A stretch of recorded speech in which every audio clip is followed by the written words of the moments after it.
Hello दोस्तों यदि आपने एम पॉकेट ऐप से लोन ले रखा है और वो रीपेमेंट नहीं किया, मतलब कि आप रीपेमेंट भी करना चाहते हैं लेकिन ओवर ड्यू में चला गया है, आपने टाइम टू टाइम रीपेमेंट नहीं किया, तो आपके दिमाग में एक ख्याल आता रहता है क्या एजेंट आएंगे और कितना अमाउंट पे एजेंट आएंगे और कितना टाइम एजेंट को लग जाएगा आपके पास आने तक। तो इस वीडियो में कंप्लीट जानकारी दूंगा। चैनल पे नए हैं तो सब्सक्राइब कर लीजिए और वीडियो को लाइक कर दीजिए। देखिए दोस्तों, कंडीशन होती है अमाउंट की। सबसे पहले अमाउंट देखिए कि आपके पास कितना है और कब एजेंट आते हैं और उससे पहले क्या होता है। ज़्यादा बड़ी वीडियो नहीं है और इसी हिसाब से समझाने वाला हूँ। क्या एजेंट, केवल एजेंट देख लीजिए, ठीक है। तो यदि अमाउंट आपका 20,000 रुपये है, 20 के मतलब कि 20,000 रुपये है और 20,000 जितना ज़्यादा अमाउंट होगा उतनी ही क्रिटिकली प्रॉब्लम होने वाली है, ठीक है। अगर अमाउंट 20,000 रुपये से कितना भी कम है, अगर आपका अमाउंट 18,000 है, 15,000 है और इससे कम कितना भी है, ठीक है, उसमें एजेंट की एक क्रिटिकली नहीं एंट्री होने वाली है। अगर होएगी एंट्री तो बहुत काफ़ी दिनों बाद, जब आपका अमाउंट 15 का 30 हो जाएगा। अगर एजेंट भी भेजा तो एजेंट भी 1,000 रुपये लेता है जाने पर एड्रेस पे, तो 1,000 रुपये उसके ही हो जाते हैं। अगर आपके पास 15,000 रुपये है तो 16 ही हुए तो एजेंट नहीं आएगा।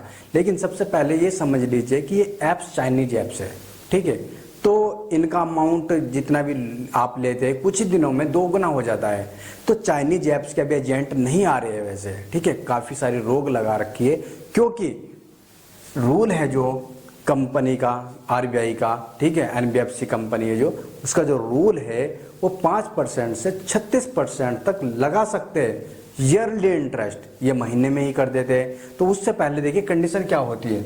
एजेंट आने से पहले एक नोटिस भेजा जाता है, लेकिन नोटिस भी 2 प्रकार से भेजा जाता है। एक तो भेजा जाता है डिजिटली, जैसे कि सोशल मीडिया पर भेज दिया, व्हाट्सअप वगैरह पर भेज देते हैं जैसे, और जीमेल वगैरह पर भेज देते हैं, तो इसे कहते हैं डिजिटली नोटिस, ठीक है। एक तो डिजिटली नोटिस भेजा जाता है, ये सभी को अधिकार होता है कि एजेंट से पहले एक लिखित में नोटिस भेजा जाए। क्या उसे क्या प्रॉब्लम हो गई कि लोन क्यों नहीं दे रहा, आपका इतना लोन था इस कंपनी से था और आपका इतना हो गया, आप इतना पेड कर दीजिए, ठीक है।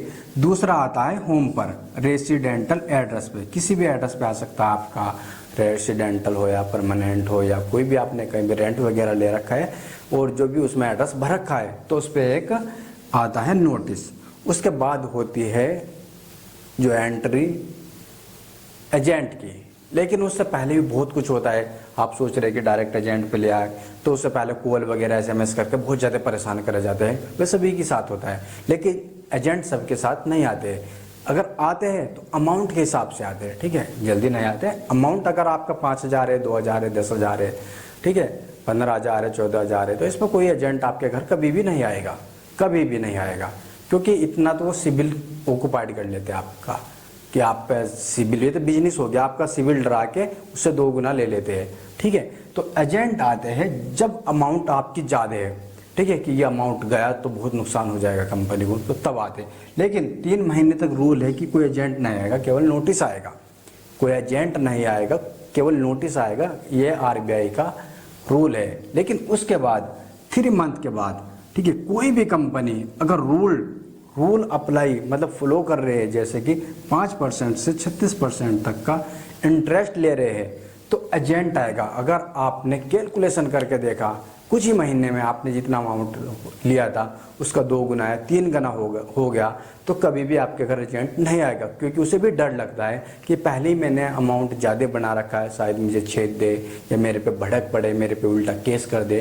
तो इस तरीके से पहले आपको रूल देखना है कि आरबीआई के रूल क्या है। तो रूल केवल यही कहता है, यदि आपका इंटरेस्ट ईयरली 5% से 36% लग रहा है तो आपके घर कंपनी लोन लेने, अपना बकाया लेने आ सकती है, ठीक है, विद इंटरेस्ट और खर्चा भी। लेकिन अगर रूल नहीं फॉलो कर रहे तो कोई भी आपके घर एजेंट बिल्कुल नहीं आएगा। तो ये केवल एजेंट की कंडीशन होती है।